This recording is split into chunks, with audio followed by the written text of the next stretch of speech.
Astrological Evaluation for the U.S. between 2002 and 2020. Eclipses are considered to have an effect when having an aspect with any planet of the natal chart. The solar eclipses have an effect of external manifestations, while moon's eclipses have an impact on the mood variations at personal as well as general levels, the psyche and the subconscious.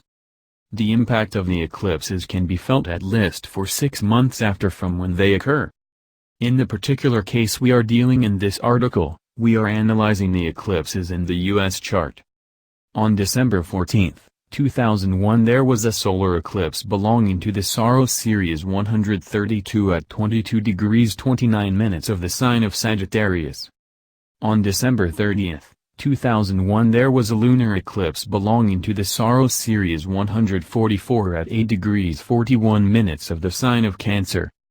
The Saros series has been mentioned because for those not familiar, eclipses repeat in similar aspects periodically, and can be tracked from times BC to any time in the future. The information regarding Saros series is available on Wikipedia, NASA website and others. In December 2001, the solar eclipse that happened on the 14th was on House 1, in opposition to Mars in House 7 and square to Neptune in House 9. House 1 in a country it represents the identity of the country, House 7 its partners, and House 9 is identified with foreign countries, the law and high ideals. Mars rules the armed forces, the war, fire and metal within other things. Neptune rules creativity, spiritual connection as well as deception and underhanded dealings. The lunar eclipse of the 30th, 2001 happened in House 7 and in conjunction with the natal sun of the U.S., where the moon was opposed by the sun in House 1. We can see that energy manifested by these eclipses affected the country itself in its identity in relations to its partners, foreign countries and the law. At the time of the eclipse, people did not have the knowledge of really what was happening, but now we know the results of the government's decisions taken back then. We are in December 2019 and there's a solar eclipse on the 26th, followed by a lunar eclipse on January 10, 2020. Both are from the Saros series 132 and 144 respectively, same series as the end of 2001.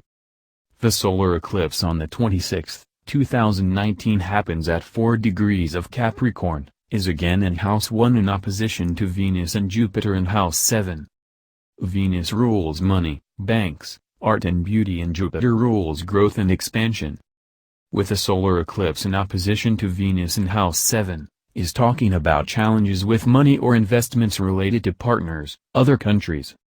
There is a lunar eclipse of January 10, 2020, which is in conjunction with U.S. natal Mercury, within 4 degrees, that most probably will affect internal as foreign commerce.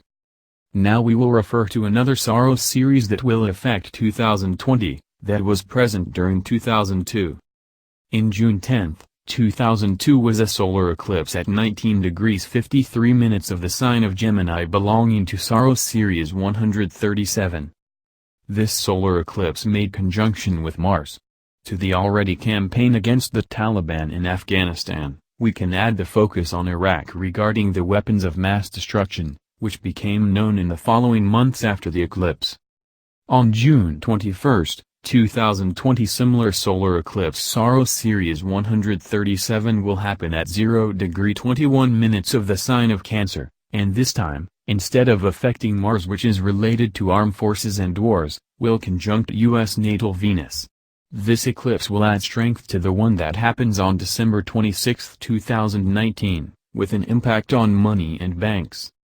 On June 24, 2002 a lunar eclipse of Saros series 149, at 3 degrees 3 minutes of Capricorn was in direct opposition to U.S. natal Venus, ruler of money and banks.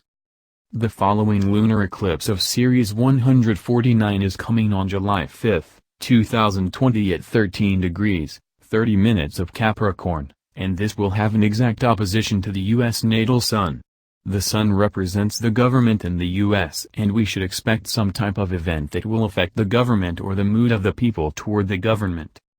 If we look at the charts of the evolution of the stock market for 2002, we will see that from March on, There was a downturn trend where it lost almost 30% of its value by October, compared to the top 4 Dow Jones reached in March of the same year. Similar downturn happened with Nasdaq during the same period. It can be analyzed from the astrological point of view what energies are at play in the trend, depending on the planetary aspects. By the planets involved, we have an idea of the areas that can be at play, but there are so many variables and factors that nobody can provide name, day or time of the event. Even if things look like they are always under somebody's control, there is the open possibility of a black swan that spoils the party. That black swan is not more than active energies that materializes. Up to this point, we discussed only the eclipses, but in addition, we can mention the U.S. chart's planetary transits at play, which usually confirms the eclipses analysis. In 2020 there will be active in opposition from Saturn and Pluto against Mercury, ruler of commerce, communication and travel. This will happen from U.S. natal chart House 2 of income, with House 8 of investments, profits and debts. The planets involved are Saturn, which rules restrictions and responsibility, and Pluto, who drives profound transformation symbolized by death and rebirth. Year 2020 will most probably be a year where the economy will take a sharp downturn, as well as great changes overall, that maybe at this moment are hard to dimension. Time will tell.